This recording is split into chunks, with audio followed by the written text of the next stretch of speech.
नमस्कार दोस्तों, स्वागत है आपका मेरे चैनल शेयर द नॉलेज में।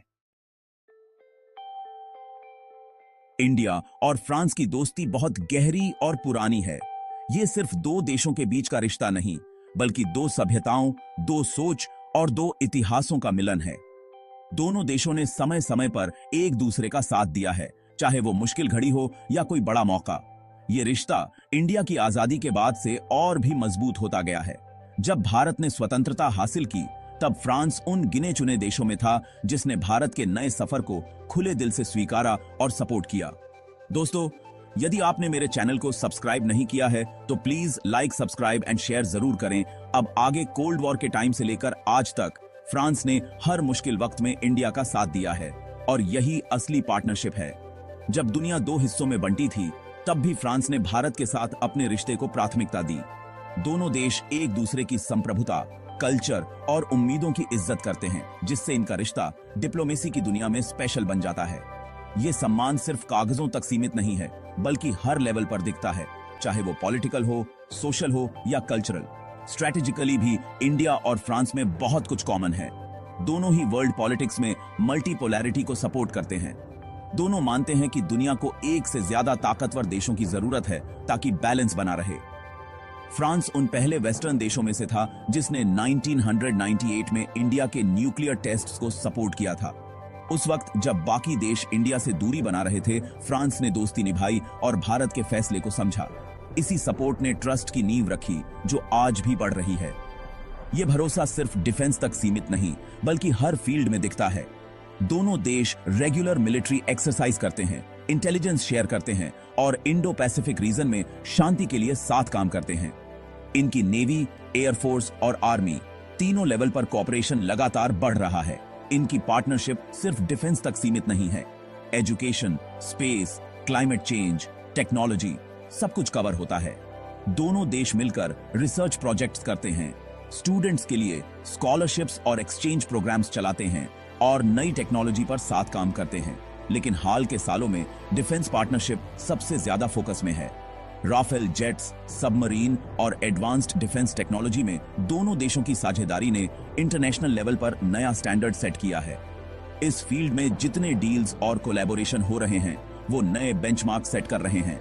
दोनों देश मिलकर नई टेक्नोलॉजी डेवलप कर रहे हैं, जिससे फ्यूचर में और भी बड़े प्रोजेक्ट्स की उम्मीद है। दोनों देशों के बीच ट्रस्ट इतना है कि सबसे सेंसिटिव एरियाज में भी कोऑपरेशन स्मूथली चलता है। इंटेलिजेंस शेयरिंग, साइबर सिक्योरिटी और काउंटर टेररिज्म में भी दोनों साथ काम कर रहे हैं। ये दोस्ती सिर्फ गवर्नमेंट्स तक नहीं है, लोगों के बीच भी कनेक्शन, स्टूडेंट एक्सचेंज और कल्चरल प्रोग्राम्स बढ़ रहे हैं। हर साल हजारों स्टूडेंट्स और प्रोफेशनल्स दोनों देशों में पढ़ने और काम करने जाते हैं, जिससे आपसी समझ और दोस्ती और गहरी होती है। जैसे जैसे दुनिया में नए चैलेंजेस आ रहे हैं, ये रिश्ता दोनों देशों के यूथ के लिए नए मौके लेकर आ रहा है। इनोवेशन, स्टार्टअप्स और आर्टिफिशियल इंटेलिजेंस जैसे फील्ड्स में भी इंडिया और फ्रांस मिलकर आगे बढ़ रहे हैं। ये दोस्ती आने वाले वक्त में और मजबूत होगी और दोनों देशों के लिए नई ऊंचाइयां छुएगी। इंडियन नेवी में इस वक्त एक जबरदस्त ट्रांसफॉर्मेशन चल रहा है, जो सिर्फ हमारे डिफेंस सिस्टम को नहीं, बल्कि पूरे देश की सुरक्षा सोच को बदल रहा है। आज की इंडियन नेवी पहले से कहीं ज्यादा मॉडर्न, टेक्नोलॉजी ड्रिवन और ग्लोबल स्टैंडर्ड्स के करीब पहुंच चुकी है। इस बदलाव में फ्रांस का रोल बेहद अहम है। फ्रांस और इंडिया की डिफेंस पार्टनरशिप ने दोनों देशों के रिश्तों को नई ऊंचाई दी है और ये सिर्फ डील्स तक सीमित नहीं है, ये एक लॉन्ग टर्म कोलैबोरेशन है। राफाल एम फाइटर जेट्स की एंट्री इंडिया की नेवल पावर के लिए एक गेम चेंजर साबित हो रही है।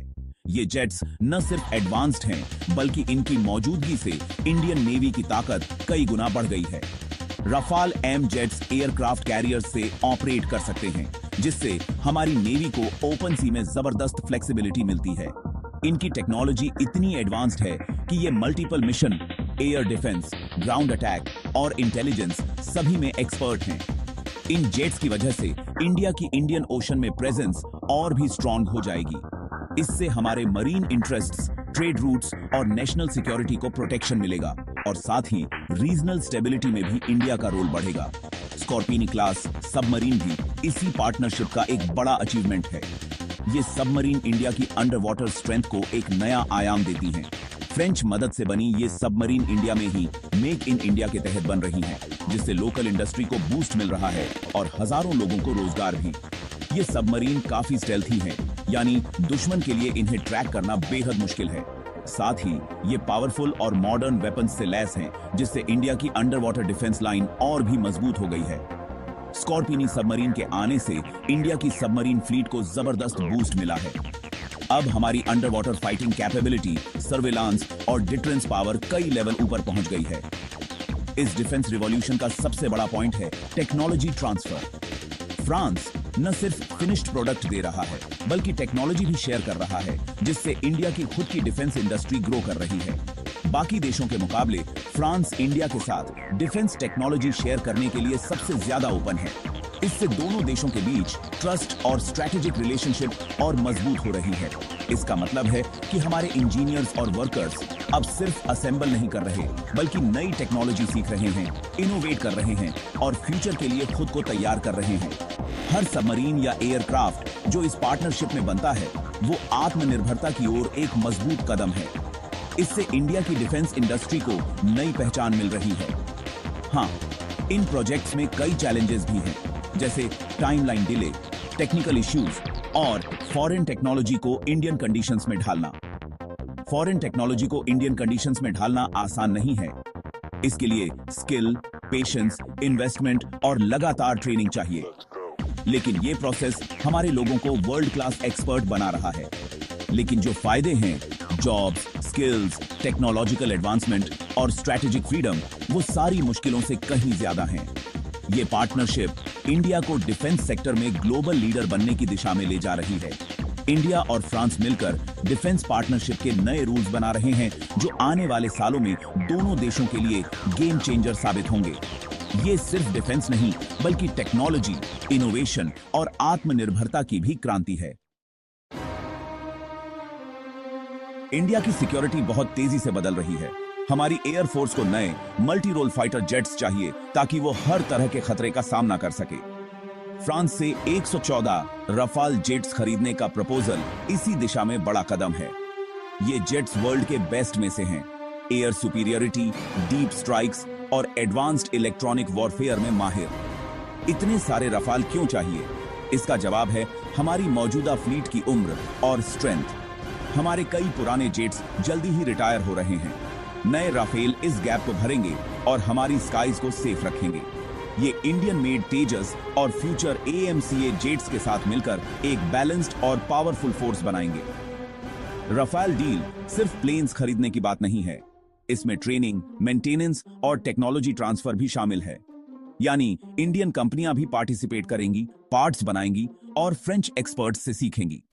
ये हमारी डिफेंस इंडस्ट्री के लिए लॉन्ग टर्म इन्वेस्टमेंट है। इन जेट्स के साथ इंडिया किसी भी खतरे का तुरंत जवाब दे सकता है। चाहे बॉर्डर क्राइसिस हो या मरीन चैलेंज, एयरफोर्स के पास हर टूल मौजूद होगा। ये डील दुनिया को भी स्ट्रॉन्ग मैसेज देती है। इंडिया अपनी सिक्योरिटी को लेकर सीरियस है। इंडिया फ्रांस कोऑपरेशन का सबसे एक्साइटिंग और इनोवेटिव एरिया है फाइटर जेट इंजन टेक्नोलॉजी। ये वो फील्ड है जिसमें सिर्फ कुछ ही देश मास्टरी रखते हैं, और अब इंडिया भी इस लीग में शामिल होने की तैयारी कर रहा है। इंडिया का एडवांस्ड मीडियम कॉम्बैट एयरक्राफ्ट या AMCA बनाने का प्लान है, जो इंडियन एयरफोर्स के लिए एक गेम चेंजर साबित हो सकता है। ये प्रोजेक्ट सिर्फ एक नया फाइटर जेट नहीं, बल्कि इंडिया की टेक्नोलॉजिकल इंडिपेंडेंस की दिशा में एक बड़ा कदम है। AMCA के लिए हमें एक high and super advanced jet engine चाहिए, जो न सिर्फ पावरफुल हो, बल्कि फ्यूल एफिशिएंट और लॉन्ग लास्टिंग भी हो। ऐसे इंजन बनाना दुनिया की सबसे मुश्किल इंजीनियरिंग चुनौतियों में से एक है। फ्रांस की सैफ्रन कंपनी इंडियन एजेंसियों के साथ मिलकर ये इंजन को डेवलप और मैन्युफैक्चर कर रही है। दोनों देशों के एक्सपर्ट्स मिलकर डिजाइन, टेस्टिंग और प्रोडक्शन के हर स्टेप पर काम कर रहे हैं। इससे इंडिया की इंपोर्ट पर डिपेंडेंसी कम होगी और हमारी खुद की रिसर्च कैपेबिलिटी बढ़ेगी। अब हम सिर्फ टेक्नोलॉजी यूजर नहीं, बल्कि इनोवेटर और क्रिएटर भी बनेंगे। AMCA प्रोजेक्ट फ्यूचर की ओर एक बड़ा कदम है, जो इंडिया को ग्लोबल डिफेंस मार्केट में एक नई पहचान देगा। ये प्रोजेक्ट आने वाले दशकों तक हमारी एयरफोर्स की रीढ़ बनेगा। इसमें world class stealth fighter India में ही डिजाइन और बनाना है, जिससे हमारी डिफेंस इंडस्ट्री को जबरदस्त बूस्ट मिलेगा। ये जेट्स दुश्मन की नजरों से बचकर मिशन पूरे कर सकते हैं। फ्रेंच टेक्नोलॉजी और एक्सपीरियंस इस ड्रीम को सच करने में मेन रोल प्ले करेगा। फ्रांस के पास डेसॉल्ट राफेल जैसे एडवांस्ड जेट्स बनाने का दशकों का अनुभव है, जो अब इंडिया के साथ शेयर किया जा रहा है। इस पार्टनरशिप से इंडियन इंजीनियर्स को इंजन डिजाइन के सीक्रेट्स सीखने का मौका मिलेगा, जिससे वो फ्यूचर में और भी एडवांस्ड प्रोजेक्ट्स खुद से बना सकेंगे। ये एरोस्पेस की सबसे टफ फील्ड्स में से एक है, जहां हर छोटी गलती भी बड़ी प्रॉब्लम बन सकती है। लेकिन अब इंडियन टैलेंट को इंटरनेशनल लेवल की ट्रेनिंग और एक्सपोजर मिल रहा है। डिफेंस के अलावा जाई टापो न्यूक्लियर प्लांट भी इंडिया फ्रांस ट्रस्ट का बड़ा सिंबल है। ये प्रोजेक्ट सिर्फ एनर्जी नहीं, बल्कि दोनों देशों की दोस्ती और भरोसे का भी प्रतीक है। फ्रांस की मदद से बनने वाला यह प्रोजेक्ट इंडिया का सबसे बड़ा न्यूक्लियर पावर स्टेशन होगा, जो देश की एनर्जी सिक्योरिटी को नई ऊंचाई देगा। ये मिलियंस घरों को क्लीन और रिलायबल एनर्जी देगा, जिससे बच्चों की पढ़ाई, बिजनेस और इंडस्ट्री सबको फायदा होगा। बिजली की कमी अब बीते जमाने की बात होगी। प्लांट से हजारों जॉब्स भी मिलेंगे, मेक इन इंडिया को सपोर्ट मिलेगा और लोकल इकोनॉमी को बूस्ट मिलेगा। इससे स्किल डेवलपमेंट और टेक्निकल ट्रेनिंग के नए मौके भी खुलेंगे और क्लाइमेट चेंज से लड़ने में मदद मिलेगी, क्योंकि न्यूक्लियर एनर्जी कार्बन फ्री है। ये ग्रीन फ्यूचर की ओर एक मजबूत कदम है। इन सब प्रोजेक्ट्स में नॉलेज शेयरिंग सबसे जरूरी है। दोनों देशों के एक्सपर्ट्स मिलकर नई टेक्नोलॉजीज और बेस्ट प्रैक्टिसेस डेवलप कर रहे हैं। इंडियन साइंटिस्ट्स, इंजीनियर्स और वर्कर्स को ग्लोबल बेस्ट प्रैक्टिसेस सीखने का मौका मिल रहा है, जिससे उनकी स्किल्स और कॉन्फिडेंस दोनों बढ़ रहे हैं। इससे सिर्फ डिफेंस ही नहीं, हमारी सिविल टेक्नोलॉजी भी स्ट्रांग हो रही है, जैसे इलेक्ट्रॉनिक्स, मटेरियल साइंस और ऑटोमेशन में भी इंडिया आगे बढ़ रहा है। ये सब मिलकर एक प्रॉस्पेरस फ्यूचर का रास्ता खोल रही है, जहां इंडिया टेक्नोलॉजी, इनोवेशन और सस्टेनेबिलिटी में वर्ल्ड लीडर बन सकता है। होराइजन 2047 इंडिया फ्रांस रिलेशंस को गाइड करने वाला नया विजन डॉक्यूमेंट है। इसमें अगले 25 साल के लिए बड़े बड़े गोल सेट किए गए हैं। प्लान में defence, energy, space, digital innovation और बहुत कुछ कवर है। इसका मेन आइडिया है कि दोनों देश साथ मिलकर ज्यादा अचीव कर सकते हैं। ये रोड मैप इंडिया को डिफेंस टेक्नोलॉजी में ग्लोबल लीडर बनाना चाहता है। 2027 तक टारगेट है कि इंडिया खुद एडवांस्ड वेपन्स और सिस्टम्स डिजाइन, डेवलप और एक्सपोर्ट करे। फ्रांस इसमें टेक्नोलॉजी, इन्वेस्टमेंट और एक्सपर्टीज के साथ हमारा मेन पार्टनर रहेगा। फोकस है इंडिया में जॉइंट वेंचर्स और भी